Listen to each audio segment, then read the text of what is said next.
꼭 이겨야 직성이 풀리는 분들이 우리 중에 들어 있습니다. 승부욕이 엄청 강한 분들이 많다는 말씀이죠. 특별히 저희 아버님이 그런 분이셨습니다. 어린 제 기억에 저희 아버님은 그렇게 풍채가 좋으신 분은 아니셨습니다. 여러분들이 저를 봐도 그렇고 저희 형님들을 봐도 그렇고 저희 아버님이 이제 초등학교 4학년 때 돌아가셨는데 제 기억에 별로 이렇게 몸집이 크고 이런 분이 아니셨어요. 그런데 승부욕 하나는 대단한 분이셨습니다. 명절날 동네에서 씨름판이나 유판이 벌어지면 반드시 이겨야 그만두시는 그런 분이셨습니다. 덩치가 크신 분들하고도 반드시 한 번은 이겨야 그만두는 그런 분이었습니다. 결국 못 이기는 날에는 만취 상태로 집으로 돌아오셨고 그날 집안 분위기는 엉망진창이 되고 말았습니다. 초등학교 3학년 때 한 번은 아버지와 제가 부득이 달리기 시합을 해야 했습니다. 제가 학교에서 고무신을 3번 연속 잃어버리게 되자 저희 아버지는 저에게 뒤가 찢어진 헌 고무신을 신고 가든지 아니면 집에 있는 발에 맞지 않은 큰 신발, 남는 신발을 신고 가든지 그것도 싫으면 맨발로라도 학교에 가라고 하셨습니다. 저도 한 고집하는 사람이라 새 신발을 다시 사주지 않으면 학교에 못 간다고 우겼습니다. 그러다가 마지못해 집을 나서 이제는 학교가 아니라 반대쪽 냇가로 가다가 아버지에게 들키고 말았습니다. 그 순간 저는 아버지에게 붙잡히지 않으려고 주랭랑을 치기 시작했습니다. 이기기 좋아하시던 아버지는 그런 저를 그냥 내버려 두시지 않고 끝까지 달려오셔서 저를 따라잡고 말았습니다. 그날 저는 엄청 혼이 난 다음 뒤가 다 찢어져 발이 불편한 헌 고무신을 신고 학교에 가야 했습니다. 피는 못 속인다는 말이 있죠. 부전자전이라는 말도 있듯이 저도 크면서 이겨야 하는 사람으로 변해가고 있었습니다. 특히 학교를 졸업하고 직장 생활을 하면서는 더욱 그랬습니다. 10대 후반, 20대 초반의 그 잠시의 방황을 만회하기 위해 직장을 다니면서도 참으로 많은 것들을 함께 병행했습니다. 출근하기 전 새벽 일찍 신림동에서 종로에 있는 학원에 가서 영어 공부를 했습니다. 저녁에 늦게 돌아와서도 독서실에 가서 또 공부를 했습니다. 온갖 취미 활동도 게을리 하지 않았습니다. 수영, 테니스, 골프, 기타, 피아노 등은 돈 주고 레슨을 받으러 다녔습니다. 바둑과 볼링도 자주 즐겼고 이따금씩 등산도 다녔습니다. 이런 제가 지금 목회하고 있다는 게 기적이에요, 사실. 정말 바쁘게 그리고 열심히 직장 생활을 했습니다. 어떻게든 이기고 싶었기 때문에 그랬습니다. 금상첨화로 돈 잘 버는 아내를 만나 하나님이 물질적으로 복을 주셔서 무엇이든 마음먹은 대로 다 할 수 있었습니다. 그래서 직장인으로서 어느 정도 성공도 했고 인정도 받았습니다. 그런데 어느 날 하나님은 저에게 그게 전부가 아니라고 말씀했습니다. 늘 이기는 게 하나님의 뜻이 아니라고 말씀했습니다. 승승장구하는 것만이 하나님의 뜻이 아니라고 말씀했습니다. 그래서 저에게 지금 너는 어디로 가고 있느냐? 지금 너는 도대체 어디로 가고 있느냐? 2번 물어보셨습니다. 그런데 이런 저와는 달리 바보같이 지는 것을 좋아하는 분이 한 분 있습니다. 그래서 저와 여러분에게 저주라고 말씀하시는 분이 한 분 있습니다. 더구나 그것이 세상 속에서 우리가 살아내야 할 새 생활의 모습이라고 말씀하는 분이 한 분 있습니다. 그분이 바로 저와 여러분이 믿는 하나님 아버지입니다. 우리 아버님은 이기셔야 했지만 하나님은 저주라고 말씀하고 있죠. 하나님은 저주는 삶을 몸소 실천해 보이신 분입니다. 하나님의 아들 예수 그리스도의 십자가는 하나님께서 저주므로 오히려 이기는 길을 보여주신 아주 특별한 사건입니다. 오늘 본문 로마서 12장 14절에서 21절을 통해 우리는 세상 속에서 어떻게 새 생활을 해야 하는지를 발견합니다. 먼저 우리는 기꺼이 저주어야 합니다. 둘째, 우리는 마음을 같이 해야 합니다. 그리고 끝으로 선으로 악을 이겨야 합니다. 영원히 그냥 지는 게 아니라는 것이죠. 예배자로 공동체의 지체로 살아가는 우리는 그렇다고 해서 교회 안에서 예배만 드리고 살아갈 수는 없습니다. 여기가 막 천국 같고 찬양이 너무 아름답고 오늘도 너무너무 이렇게 탁 잘 끊었다가 우리 긴장을 시켜서 딱 박자 잘 맞춰서 이렇게 나오잖아요. 너무너무 아름답지만 이 교회 안에서 예배만 드리고 살 수는 없는 것이죠.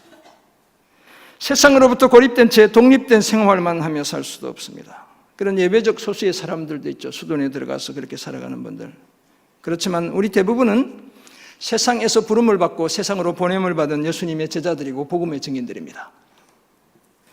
따라서 우리는 세상 속에서 소명을 따라 살며 복음적 사명을 다해야 합니다. 그런데 문제는 세상이 결코 호락호락하지 않다는 데 있습니다. 그리고 더 큰 문제는 하나님께서 우리에게 세상의 방식으로 살지 말라고 명령하시는 데 있습니다. 남들처럼 뒤통수도 한 대 때려주고 다리를 걸어 넘어뜨리기도 하고 함정을 넣어 궁지에 빠뜨리기도 할 수 있다면 우리도 세상이랑 맞붙어 싸우며 살아도 별로 속상하지 않고 잘 살 수 있을 것 같습니다. 그런데 하나님은 전혀 다른 방식으로 살라고 요청합니다. 그렇다면 어떤 모습이 하나님이 기대하시는 세상 속에서 우리가 살아내야 할 새 생활의 모습이겠습니까? 첫 번째, 우리는 기꺼이 저주어야 합니다. 오늘 본문 14절은 이렇게 말씀하죠. 너희를 박해하는 자를 축복하라. 축복하고 저주하지 말라. 17절은 뭐라고 말씀합니까? 아무에게도 악을 악으로 갚지 말고 모든 사람 앞에서 선한 일을 도모하라. 이렇게 말씀합니다. 기꺼이 저주라는 것입니다. 이기고 용서지 말라는 것입니다. 그런데 예수님도 이렇게 말씀하셨어요. 마태복음 5장 44절을 보면 너희 원수를 사랑하며 너희를 박해하는 자를 위하여 뭐 하라고요? 기도하라 라고 말씀하셨습니다. 하나님 때문에, 복음 때문에 저주는 삶을 살라는 것입니다. 그런데 말이 쉬워서 그렇지 우리를 핍박하는 자를 우리가 과연 축복할 수 있겠습니까? 한 성질하는 우리가 악을 악으로 갚지 않고 모든 사람 앞에서 선한 일을 도모할 수 있겠습니까? 그들을 사랑하며 그들이 잘 되도록 기도해 줄 수 있겠습니까? 예를 들어 나는 한 대 얻어맞아 이미 코피가 터졌는데 과연 나를 친 그 사람을 우리가 축복할 수 있겠습니까? 생각하면 나도 한 대 세게 때려 그 사람의 코피를 내고 싶은데 과연 그런 내 감정을 절제하고 그 사람을 위해 복을 빌 수 있겠습니까? 도저히 그럴 수 없을 것 같은데 오늘 성경은 우리를 박해하는 자를 저주하지 말라고 오히려 축복하라고 말씀합니다. 악으로 악을 대갚아주는 대신 선을 행하라고 요청합니다. 그렇다면 본성적으로 불가능한 것을 하라고 말씀하고 계신 것이죠. 더구나 축복하라는 이 말 율로게오라는 헬라어가 사용되는데 그 사람에 대해 나를 저주하는, 박해하는, 못살게 구는 그 사람에 대해 좋은 말만 하라는 거예요. 칭찬하는 말만 하라는 것입니다. 나를 속이고 나를 때리고 나를 이용해 먹은 그 사람을 성질 같아서는 우리가 뭐라고 얘기해야 돼? 죽일 놈이라고 얘기해야 되는 것이죠. 미친 놈이라고 말해야 되는 것입니다. 정신 나간 놈이라고 이야기해야 되고 개사기꾼이라고 말해줘야 속이 시원할 것 같은데 평소에 말하시는 분들이 계시네. 성질을 죽이고 참 좋은 분, 나를 못살게 구는 그분한테 참 친절하신 분, 정말 멋진 분, 가장 믿을 만한 분이라고 좋게 말하라는 거예요. 율로지라면 영어로 찬사라는 뜻인데 이 바로 이 단어에서 온 거예요. 율로게오라는, 축복하라는 이 말, 좋은 말만 해주라는 거예요. 그 사람에 대해서 좋은 이야기만 해요. 악으로 악을 갚지 말고 선을 도모하라는 것도, 이 도모하라는 이 말도 그 사람은 나에게 지금 악을 행하고 있는데 나는 지금 악을 당하고 있으면서 오히려 그 사람에게 행할 선을 미리 생각하라는 거예요. 헬라어로 프로노에오라는 단어가 사용되고 있는데 미리 생각하라는 얘기예요. 생각하라, 미리. 이게 두 개 합쳐진다는 거거든요. 나는 지금 괴로워 죽겠는데 오히려 그 사람에게 행할 선을 미리 생각하고 있으라 라고 이야기합니다. 그런데 이게 어디 가능한 일이겠습니까? 예수를 믿는다고 해서 우리가 바보 천치가 아닌 이상 사실 이건 불가능한 일입니다. 이 중에 가능하신 분 손들라 그러면 아무도 없을 것 같아요. 그렇다면 하나님은 우리에게 왜 이렇게 불가능한 일을 하라고 말씀하시는 것일까요? 왜냐하면 하나님이 먼저 그렇게 해주셨기 때문에 그렇습니다. 주님이 그렇게 하셨기 때문에 그런 거예요. 하나님은 자신을 욕하고 자신에게 침뱉고 자신을 때리고 자신을 못 박아 죽이기까지 하는 자들을 오히려 용서하시고 축복해 주셨습니다. 예수 그리스도의 십자가가 바로 그 증거이죠. 뿐만 아니라 하나님 우리에게 그렇게 요청하는 이유는 그렇게 해야 내가 살기 때문에 그런 거예요. 그렇게 해야 내 원수도 살릴 수 있기 때문에 그렇습니다. 뿐만 아니라 그 원수에게 마침내 복음을 전할 수 있기 때문에 그렇죠. 그래서 불가능한 그 일을 주님이 하라고 요청하고 있습니다. 물론 예수님에게도 이런 일이 결코 쉬운 일이 아니었습니다. 예수님이라고 해서 이게 식은 죽먹기가 아니었다는 거예요. 육체적으로 고통을 당하고 인격적으로 모독을 받는 이 일이 무척 힘든 일이었습니다. 그래서 감람산에서 기도하실 때 주님이 먼저 어떻게 기도하셨습니까? 아버지여, 만일 아버지의 뜻이거든 이 잔을 내게서 옮기시옵소서. 주님이 이렇게 기도한 거예요. 주님, 나도 무척 힘들어요. 이렇게 기도하신 거예요. 그렇지만 예수님은 곧 이렇게 기도합니다. 그러나 내 원대로 마시옵고 아버지의 원대로 되기를 원하나이다. 이렇게 기도하시며 주님은 끝까지 그 길을 가셨습니다. 져주고 손해보는 그 일을 마다하지 않으셨습니다. 심지어 십자가에서는 저들을 위해 용서의 기도를 올려드리셨죠. 저들이 하는 짓을 아버지가 알지 못합니다. 저들을 용서해 주세요 라고 기도하셨던 것입니다. 사랑하는 성도 여러분, 참된 사랑은 그 사람이 어떤 사람이든 그 사람에게 최선의 것이 이루어지도록 복을 빌어주는 법입니다. 하나님이 먼저 그렇게 해주셨습니다. 불신앙과 불순종의 삶을 사는 저와 여러분을 그토록 사랑하시고 하나밖에 없는 그 독생자, 그 귀한 독생자를 내어주셨습니다. 요한복음 3장 16절이 바로 그 사실을 말씀하죠. 저주를 받아 마땅한 저와 여러분을 오히려 축복해 주셨습니다. 그 사실을 증거하는 예수님의 십자가는 저주를 축복으로, 원수를 친구로, 미움을 사랑으로, 죽음을 생명으로 바꾼 십자가인 것입니다. 그리고 그 하나님은 오늘 예수의 제자로 살아가는, 거룩한 성도로 살아가는 저와 여러분을 향해 동일하게 그렇게 살라고 요청합니다. 예법인 율법은 이웃은 사랑하고 원수는 미워하라고 가르칩니다. 그 법은 이에는 이, 눈에는 눈으로 갚아주라고 가르칩니다. 그러나 하나님은 그렇게 이기는 삶이 아니라 도리어 져주는 삶을 살라고 말씀합니다. 그러므로 이제 은혜의 법 아래 살아가는 우리는 다른 삶을 살아야 합니다. 우리의 옛자아나 본성과 반대로 살아야 합니다. 박해하는 사람을 오히려 축복해야 합니다. 하나님이 먼저 길을 내시고 예수님이 친히 따라가신 그 길을 우리도 걸어가야 합니다. 저 줌으로 이기는 그 삶을 세상 가운데서 살아내야 합니다. 이런 삶을 힘쓸 때 비로소 우리가 진정한 예배자요, 교회 공동체의 소중한 지체들임을 세상 가운데 드러낼 수 있습니다. 또한 복음이야말로 온 인류를 죄와 사망에서 건져내는 유일한 길임을 생생하게 증거해낼 수 있습니다. 이런 일을 기대하며 세상 속에서 하나님과 복음 때문에 기꺼이 져주는 저와 여러분 모두가 되시기를 주님의 이름으로 축원합니다. 아멘. 성도들의 세상 속에서의 새 생활의 두 번째 모습으로 서로 마음을 같이 해야 합니다. 우리끼리뿐만 아니라 세상 사람들과도 마음을 같이 해야 한다는 거예요. 서로 마음의 높낮이가 달라서는 결코 서로 화목할 수 없습니다. 내가 네보다 더 잘났다는 생각을 가진 사람이 많아가지고 그 공동체가 결코 평화를 이룰 수가 없는 것이죠. 나는 적어도 너보다는 못하지 않아. 이런 사람들이 많아가지고는 진정한 평화는 주어질 수 없죠. 마음을 같이 해야 평화가 가능합니다. 다시 말해서 마음을 동일시해야 합니다. 그런데 사실 우리가 싫어하거나 미워하는 사람들, 특별히 왼수 같은 인간들에게까지 우리의 마음의 수준을 낮추는 것이 여간 어려운 일이 아닙니다. 그렇지만 진정한 변화는 마음을 동일시하는 것에서부터 출발하죠. 하나님이 먼저 그렇게 해 주셨습니다. 우리는 예수님의 성육신 속에서, 인간이 되신 그 사건 속에서, 하나님 인간이 되신 그 사건 속에서 우리 피조물과 자신을 동일시하시는 창조주 하나님을 발견합니다. 빌립보 2장 6절에서 7절은 그 사실을 명확하게 말씀합니다. 그는 근본 하나님과 본체시나 하나님과 동등됨을 취할 것으로 여기지 아니하시고 오히려 자기를 비워 종의 형체를 가지사 사람들과 같이 되셨고 사람의 모형으로 나타나사 자기를 낮추시고 죽기까지 복종하셨으니 곧 십자가에서 죽으심이라. 주님의 성육신, 주님의 인카네이션, 너무나 아름답게 노래하고 있는 그런 구절이죠. 창조주 하나님이 자신의 위치와 권리를 포기하시고 피조물인 한 여인의 몸을 빌려 이 땅에 태어나셨습니다. 말이 되지 않는 일이 일어난 거예요, 사실.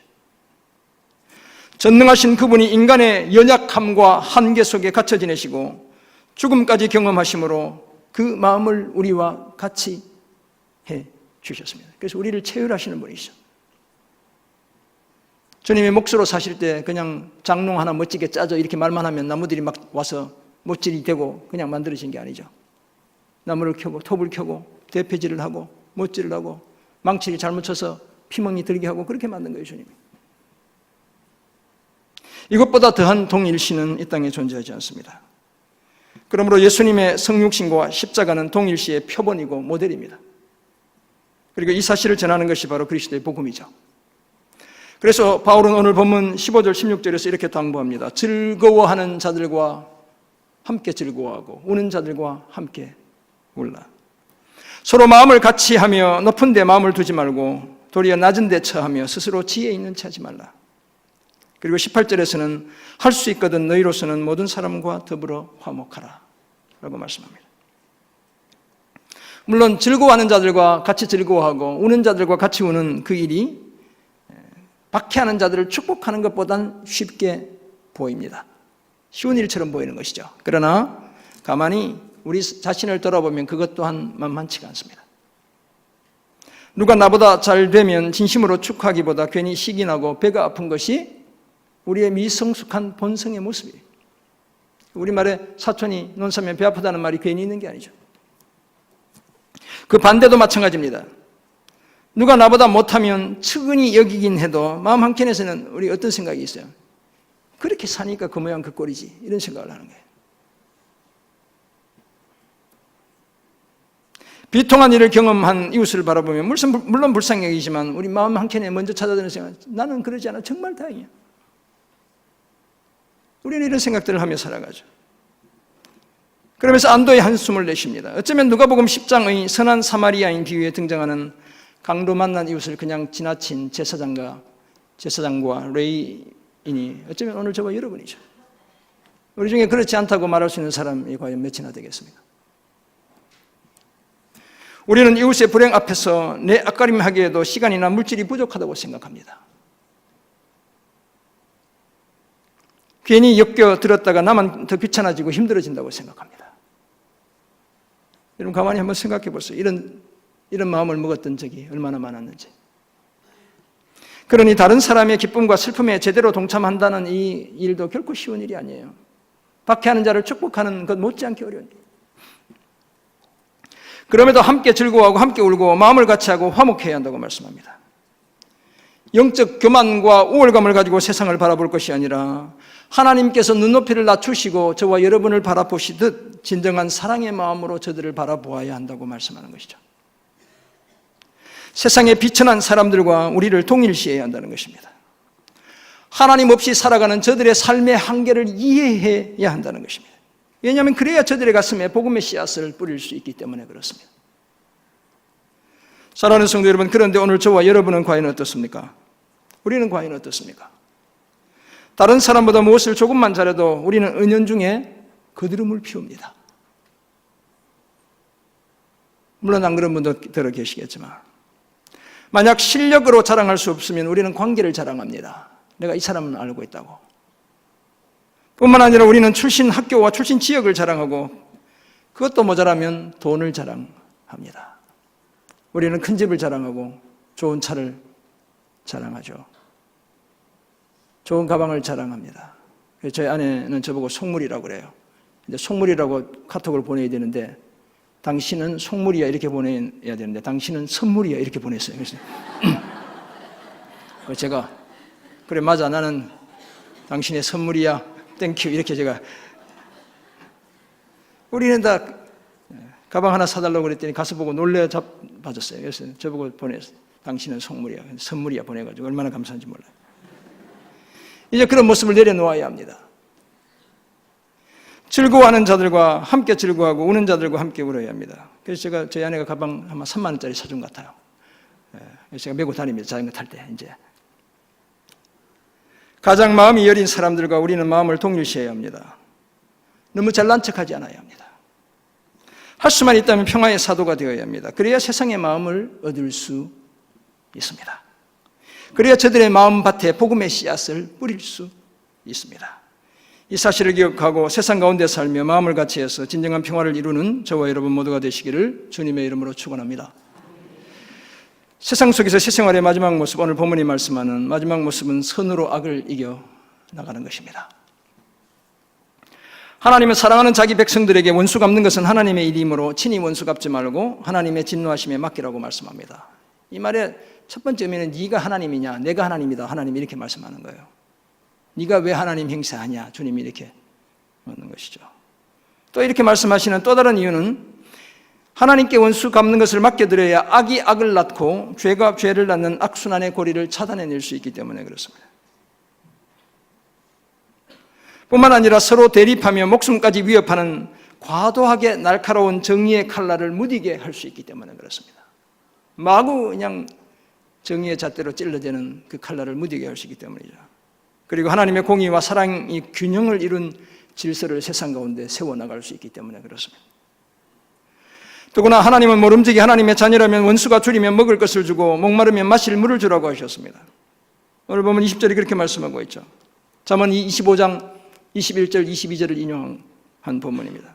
그렇게 함으로 숯불을 원수의 머리에 놓게 하는 효과가 있기 때문에 그렇습니다. 여기 숯불은 양심의 가책, 그 깊이 찔러오는 고통을 가리킵니다.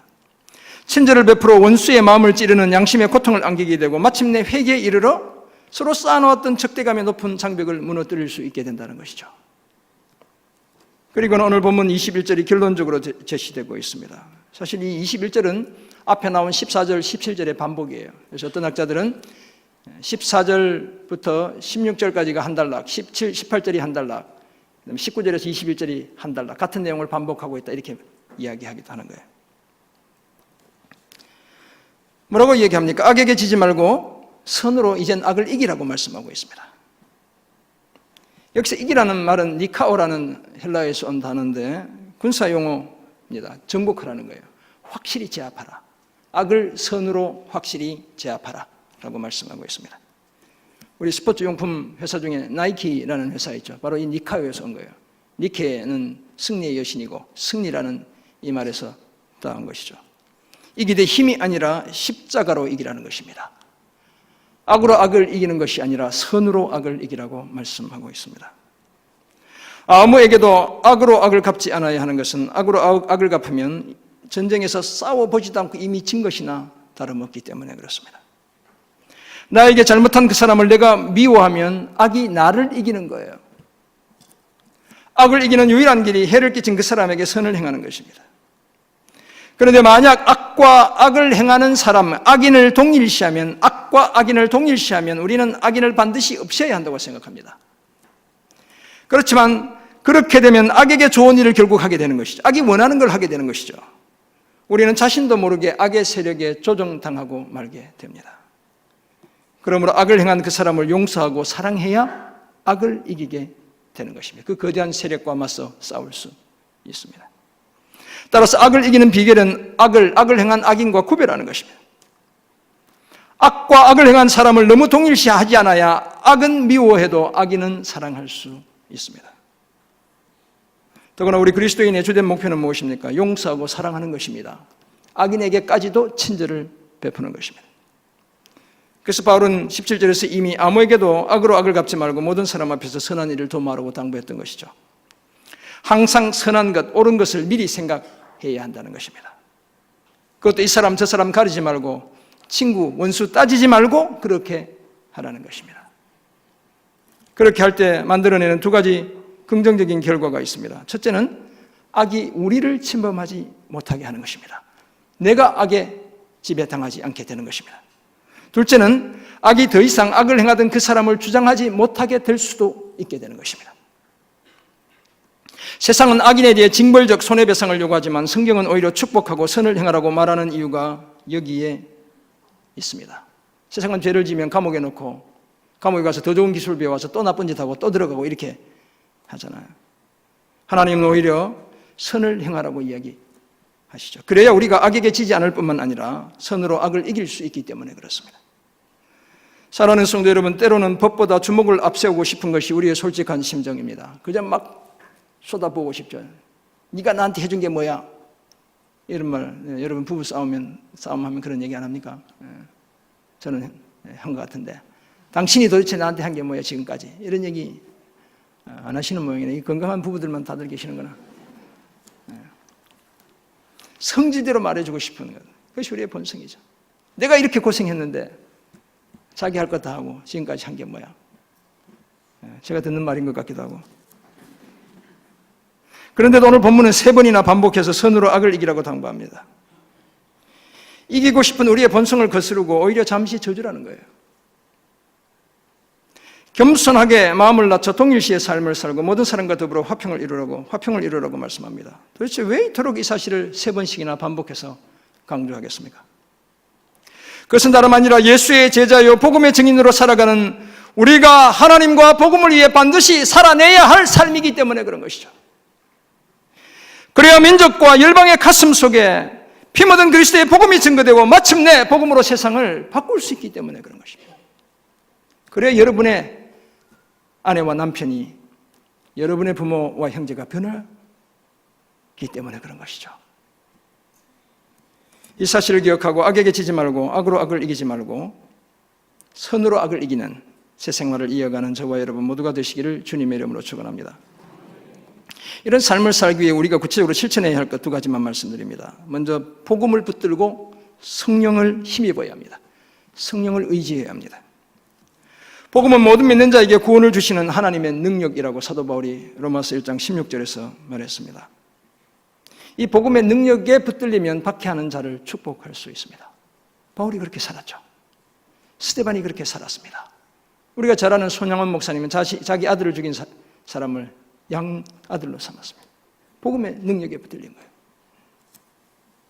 겸손한 마음으로 복음의 능력에 붙들리면 서로 동일시하며 화목할 수 있습니다. 나아가 선으로 악을 이길 수 있습니다. 왜냐하면 그 복음의 중심에 실제로 그런 삶을 사신 예수 그리스도가 놓여있기 때문에 그런 거예요. 더구나 그 복음의 최대의 수혜자가, 가장 큰 수혜자가 오늘 저와 여러분이기 때문에 그런 거예요. 그러므로 우리는 의지적으로 복음을 붙들고 살아가야 합니다. 의도를 가지고 복음을 붙들고 살아가야 합니다. 그러나 연약한 우리는 그것만으로 부족하죠. 우리의 감정이 죽을 듯 할 뿐만 아니라 우리의 의지도 사실 믿을 만한 것이 되지 못합니다. 그래서 작심삼일이라는 말이 있는 거예요. 의지적으로 시작했지만 3일을 못 넘겨요. 그런데 그 연약한 의지를 붙들어주는 분이 한 분 계십니다. 그분이 바로 성령 하나님입니다. 성령은 지금도 우리의 연약함을 돕기 위해 말할 수 없는 탄식으로 친히 간구하고 계시는 분입니다. 우리가 성령으로 충만함을 받아야 하는 이유, 성령의 지배를 받아야 하는 이유가 바로 여기에 있습니다. 새 사람이 되는 거예요. 복음의 능력과 성령의 도우심을 의지해 악에게 지지 말고 악으로 악을 이기지도 말고 오직 선으로 악을 이기는 저와 여러분 모두가 되시길 간절히 소원합니다. 2번째 우리 삶의 실천해야 할 점, 원수 같은 사람을 이제 용서해야 합니다. 우리 중에 들어는 아직도 어떤 사람을 마음의 감옥 안에 깊이 가두고 살아가는 그런 분들이 있습니다. 제가 그런 분들 몇몇 분들 알아요.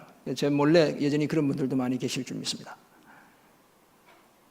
그 사람에 대한 미움과 원망이 쌓여 쓴뿌리가 되었지만 애써 외면하며 살아가는 그런 분들이 우리 중에 들어 계시죠. 만약 그렇다면 이젠 그런 속박에서 벗어나야 합니다. 복음이 정말 나에게 선포되게 해야 하는 거예요. 복음의 능력으로 원수 같은 그 사람을 용서해야 합니다. 더 이상 내가 심판자가 되지 않아야 합니다. 내가 무기징역 감옥형을 언도하고 그 사람을 내 마음의 감옥 안에 가둬놓지 않아야 하는 거예요. 하나님은 저와 여러분에게 그런 권리 자격을 주신 적이 없습니다. 물론 그 사람을 다시 만나 이런저런 이야기를 나누며 옛 상처를 되새기라는 그런 말씀이 아닙니다.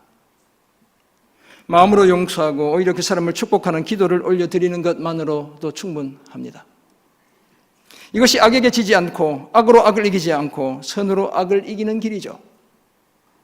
그리고 내가 그 악의 굴레에서 완전히 벗어나는 지름길이기도 합니다. 또한 진정으로 내 삶의 새로운 삶의 문을 여는 길이기도 합니다. 그리고 어쩌면 나를 힘들게 했던 그 사람을 악에서 놓이게 하는 첫걸음이 될 수도 있는 것입니다. 그러므로 더 이상 머뭇거리지 말고 원수 같은 그 사람을 용서하고 축복하기로 결단하는 저와 여러분 모두가 되시기를 간절히 소원합니다. 그러니까 잘 아는 톨킨의 작품 중에 반지의 제왕이라는 소설이 있습니다. 영화로 여러 편으로 제작되었죠. 거기에 등장하는 중요한 물건 중에 하나가 바로 저 절대 반지입니다. 이 반지는 여러 반지들 중에 가운데 땅에 대한 지배력을 확고히 하기 위해 악의 왕인 사우론이라는 왕이 직접 만든 것으로 절대적인 힘을 상징합니다. 그 소설의 제목 자체가 The Lord of Rings죠. 반지들 중에 주라는 거예요. 그러니까 반지를 낀 왕이라는 개념이 아니라 반지 중에 최고의 반지라는 것이죠. 만약 이 반지를 사우론이 다시 차지하게 되면, 악의 왕이 다시 차지하게 되면 세상은 파멸에 이르게 되어 있습니다. 이 반지는 마치 자아를 가진 것처럼 행동합니다. 언제나 자신의 주인인 그 악의 화신인 사우론에게 되돌아가려야 합니다. 이 반지를 제거해 악의 왕 사우론의 힘을 약화시키기 위해서는 그것이 만들어진 모르도르라는 곳에 있는 운명의 산, 그 속에 용암 불꽃에 던져 파괴해야만 합니다. 반지 원정대는 바로 그 일을 위해 꾸려졌죠. 그런데 문제는 악의 왕인 사우론을 없애기 위해 절대 반지를 사용한 사람들은 예외 없이 악이 되고 만다는 사실에 있습니다. 일시적으로 빌보 베긴스가 그랬습니다. 반지를 끝까지 운반해야 했던 프로도도 그 여정 중에 그런 모습을 보이게 되었죠. 그리고 저 사진에 보이는 골룸인데 원래는 스미골이었죠. 반지의 악한 힘에 정복당해 결국 저런 모습으로 변하고 말았습니다. 다시 말해서 잘못 쟁취한 승리가 모두 헛것이 되고 말았습니다. 악을 이기기 위해 그 반지, 악의 반지를 낀 사람은 도리어 자신이 악이 되어 악을 돕는 꼴이 되고 말았습니다. 이긴 것 같았지만 사실은 지고 말았습니다. 사랑하는 성도 여러분, 교회의 역사 속에도 중세의 십자군 전쟁은 힘으로 힘을 이기려 했던, 오늘 본문의 표현에 따르면 악으로 악을 이기려 했던 대표적인 시도였습니다. 그러나 전쟁은 실패로 끝났죠. 교권은 더욱 세속화되었습니다. 무수히 면죄부를 팔고 연옥이 있다고 속이고 성도들을 미혹하는 그런 일들이 일어났죠. 동로마 교회의 몰락을 초래했습니다. 여러분, 터키에 가신 분들, 이스탄불은 원래 콘스탄티노플이죠. 교회가 있던 자리죠. 교황이 있던 자리였죠. 이슬람이 차지하는 그런 결과들이 초래되고 말았죠. 원래의 의도와는 달리 오히려 이슬람은 더 확산되는 결과만 초래하고 말았습니다. 무력이라는 절대 반지로 악을 제압하려 했던 교회의 시도가 오히려 더 큰 불행을 낳고 말았습니다. 그러므로 만약 우리가 악으로 악을 이긴다면 그것은 사실 이긴 것이 아니라 진 것입니다. 받은 그대로 똑같이 돌려준다면 그것은 시원한 것이 아니라 아픈 것이죠. 오히려 악이 더 득세하는 결과를 초래할 뿐입니다. 늘 이기고 싶어하는 성향을 가진 저와 여러분은 이 점을 주의해야 합니다. 우리는 기꺼이 저줌으로 이기는 십자가의 길을 선택해야 합니다. 연약한 세상 사람들과 마음을 동일시하고 할 수만 있다면 서로 화목해야 합니다. 그리고 악으로 악을 이길 것이 아니라 반드시 선으로 악을 이겨야 합니다. 우리의 힘으로는 이런 삶을 살 수 없기에 복음의 능력과 성령의 도우심을 늘 구해야 합니다. 십자가의 은혜를 항상 생각해야 하고 내가 그 은혜의 가장 큰 수혜자라는 사실을 나에게 자주자주 말해줘야 합니다. 복음을 가장 자주 들어야 할 사람은 나 자신인 것입니다. 그리고 이제는 우리도 그토록 미웠던 그 사람을 용서하고 축복해야 합니다. 마음의 감옥에 갇혀있는 그 사람을 이제는 풀어줘야 합니다. 그래야 위대한 복음의 능력이 우리 삶을 새롭게 할 수 있습니다.